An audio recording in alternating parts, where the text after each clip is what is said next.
In fact এই বাড়ির আরো একজন জানে। কে? বাহা। ইনফ্যাক্ট ওই সবার আগে জেনেছে। ছোট কমানকে কথাটা ওই জানিয়েছে।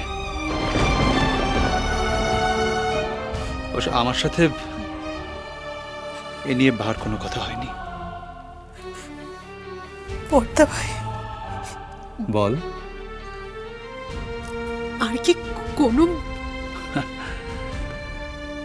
না রে, অবশ্য যদি না হঠাৎ করে কোনো মিরাকেল ঘটে। আমার ক্ষেত্রে শুধু শুধু মিরাকেল ঘটতে যাবেই বা কেন? আমি তো জীবনে পুণ্য কিছু করিনি, বরং অনেক মানুষকে কষ্ট দিয়েছে জীবনে, সে ইচ্ছে হোক কিংবা অনিচ্ছে হোক। বর্দা ভাই, রূপু, কথাটা যেন না ছড়ায়।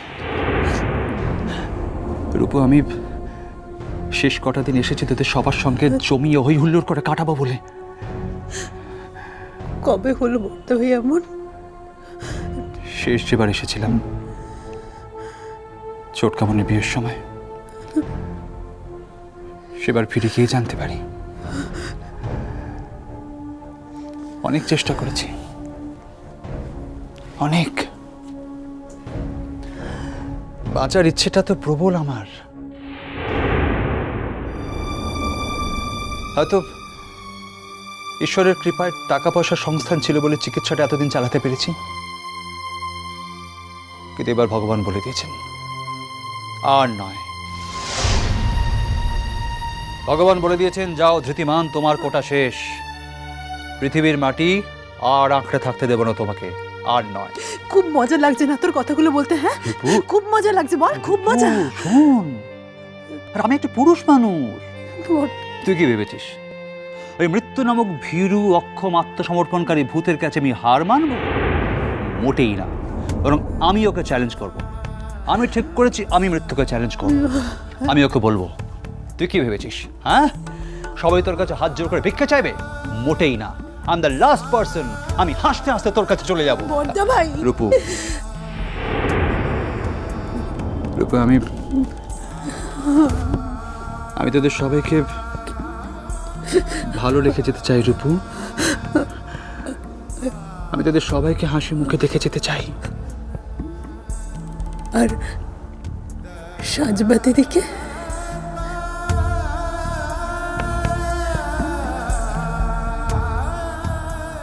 সাজবাতির হাসি মুখটা একবার দেখতে ইচ্ছে করে রূপু, খুব ইচ্ছে করে, খুব লোভ হয় রে, খুব দেখতে ইচ্ছে করে। সামনে রাখি নিজেকে, মনে হয় ওর সামনে দাঁড়ালে আমার এতদিনের কষ্ট করে ধরে রাখা সংযম যদি সুনামির মতো ভেসে যায়।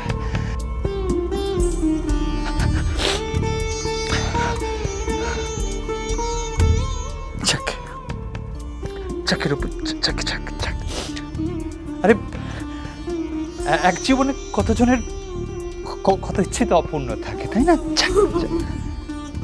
এই শেষ কত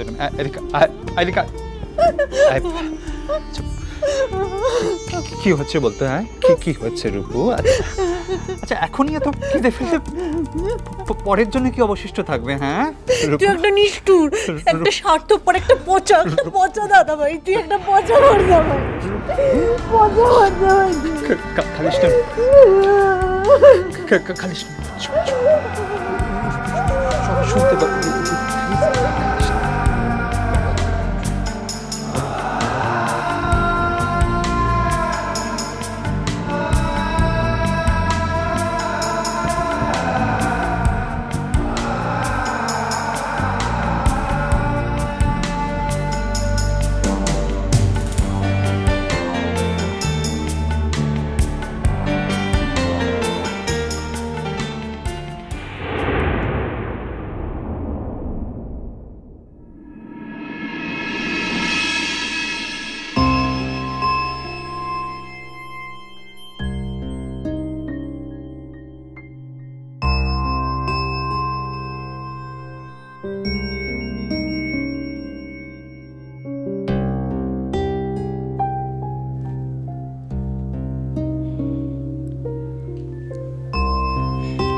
দিদিমণি, এসো এসো। আমি জাস্ট এক্ষুনি ভাবছিলাম যে তুমি কখন আসবে। এসো। তুই ডেকেছিস আর মু আসবো ক্লাই? তারপর এখন কেমন আছো? ভালো। মুখটা তো একেবারে শুকিয়ে গেছে, দেখে তো মনে হচ্ছে এখনো খুব দুর্বল আছো। লালা ঠিক হয়ে যাবে। সে তো হবেই, আমি জানি, কিন্তু তার জন্য একটু নিজের শরীরের যত্ন নিতে হবে, একটু সাবধানে থাকতে হবে। বলছি দিদিমণি, তুই এখন এখানেই থাকবে তো, আর যাবে ক্লাই তো?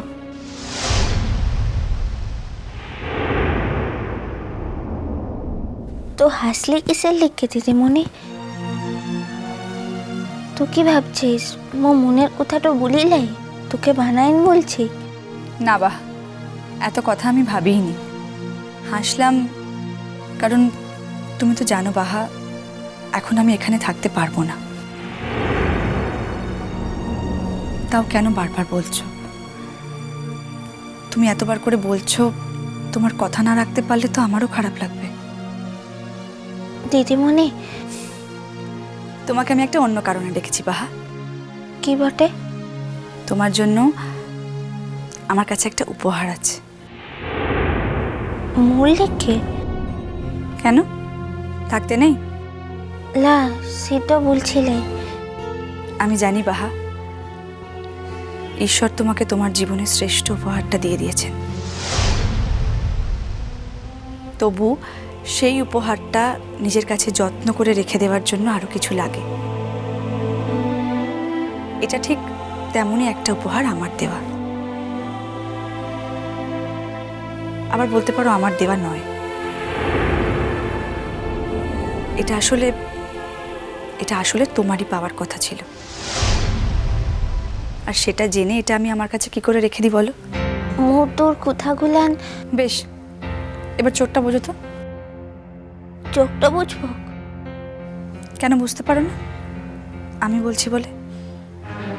হে, তো বলছিস কিসের লিখে পারবো ক্লাই? তাহলে চোখটা বোঝো।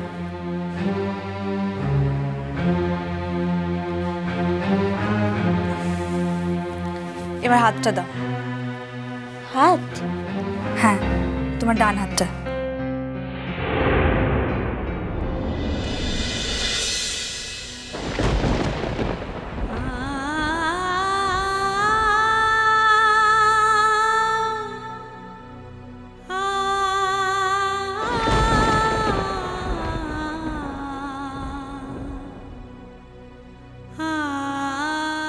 এটা তো কি দিয়ে লিখতে দিদিমণি?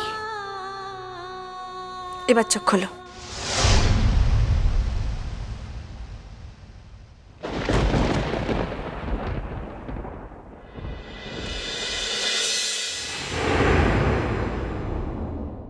এটা তো একটা আংটি বটে। হ্যাঁ, আর এখন থেকেই আংটিটা তুমি পরবে। দিদিমণি, এই আংটিটা তো তোর আঙুলটাতে ছিল ক্লাই? হ্যাঁ ছিল।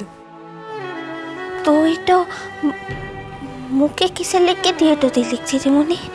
কেন, তুমি আমাকে দিদিমণি বলে ডাকো, তার মানে আমি তোমার বড় দিদির মতো হলাম। আমি তোমাকে একটা আংটি উপহার দিতে পারি না? এটা তোকে কেউ দিয়েছিল দিদিমণি? বাহা, তুমি সত্যিই খুব বুদ্ধিমতী মেয়ে। ঠিকই ধরেছ। এই আংটিটা একদিন আমি উপহার পেয়েছিলাম কারোর কাছ থেকে।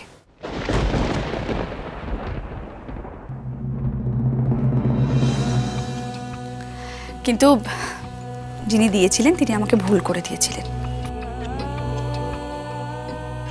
আর আমি যখন একবার জানতে পেরেছি যে ভুলটা হয়েছে, সেটা সংশোধন করার দায়িত্ব তো আমারই, তাই না বাহা? দিদিমণি, তোকে এই আংটিটা কে দিয়েছিল দিদিমণি?